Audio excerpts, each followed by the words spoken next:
Meanwhile, and this is like, I'm asking the question, how did Trump get here? Well, here's two stories that kind of tell the whole thing. There's a young woman who was just elected from Minneapolis. We're on the air in Minneapolis.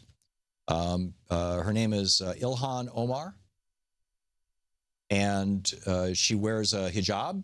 I'm assuming that she's Muslim. She's Somali American. And she is and she's a state representative. She was elected, to the state house in Minnesota. And she came to Washington, D.C. for policy training at the White House.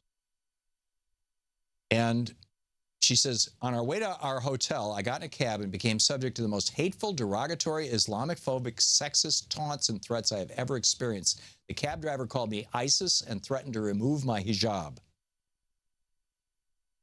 The Star Tribune, the Minneapolis Star Tribune, wrote an article about this.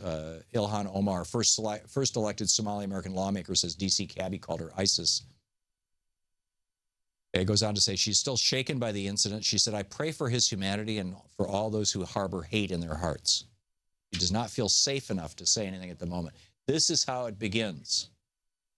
The black shirts, the volunteers in the streets who are going to do der leader, der Führer's work. Meanwhile, NPR is reporting, Rob Stein over on NPR's website, npr.org, life expectancy in the United States drops for the first time in decades.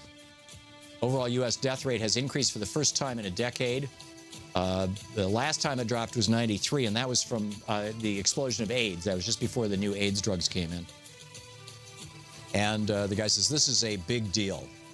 This is, heart disease, strokes, Alzheimer's, respiratory disease, kidney disease, diabetes, and suicide, all up.